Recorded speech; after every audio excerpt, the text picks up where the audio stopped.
Terra Cotta Warriors, Guardians of the Afterlife. A project by Audrey Farrell.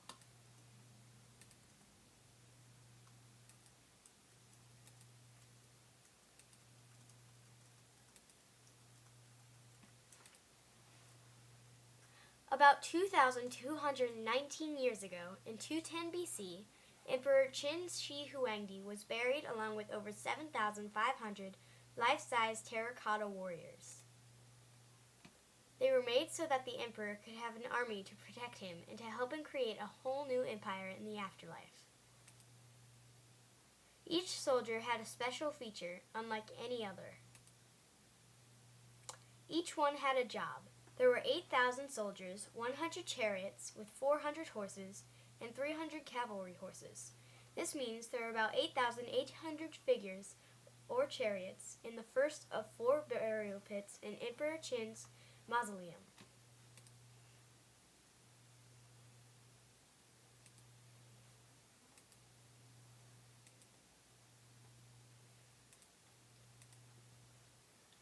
The soldiers were once lively painted with bright reds and yellows, all painted by hand. The soldiers' uniforms were once painted bright red, one of the main colors of China. The army has been in the underground pits for thousands of years, and the paint is mostly worn off, but traces of the army's true colors still show. Emperor Qin hired artists to add fine details to the soldiers with clay and paint. Each soldier was made to be different. Today, only a handful of statues contain small amounts of paint.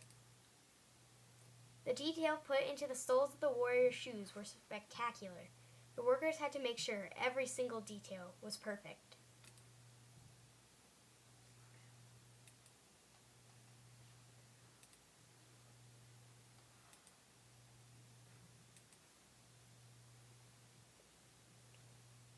The army wasn't all made completely by hand. Workers used separate molds for the arms, legs, heads, and torsos, and then put them together in a big assembly line. After that, the laborers and local craftsmen finished all the final details with clay. Each soldier wore a traditional war uniform. The figures vary in height, according to their role, the tallest being the generals. The figures include strong warriors, chariots, horses, officials, acrobats, strongmen, and musicians. The majority of the figures are still buried in the pits.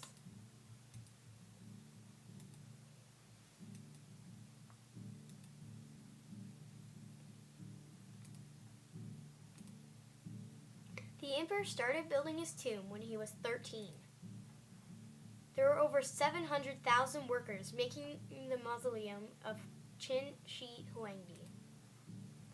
Pit 1 has 11 corridors, most of which are over 3 meters wide and paved with small bricks and a wooden ceiling supported by large beams and posts.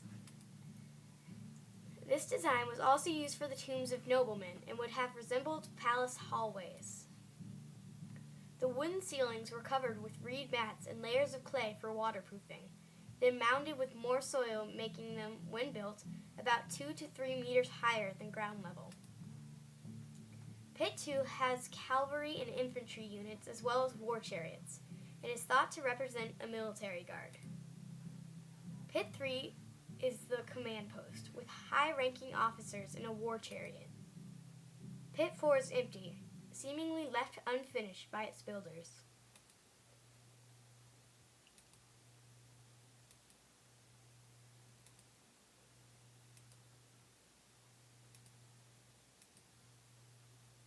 The terracotta figures are lifelike and life-sized.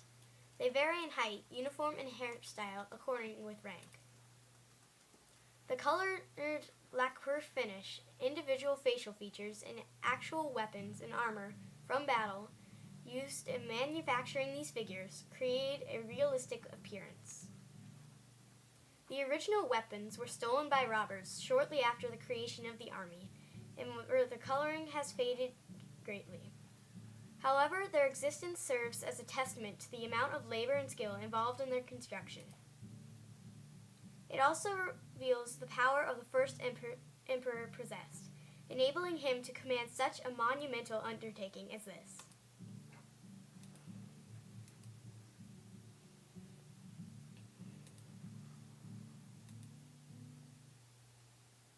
The warriors came out one by one, or even in pieces.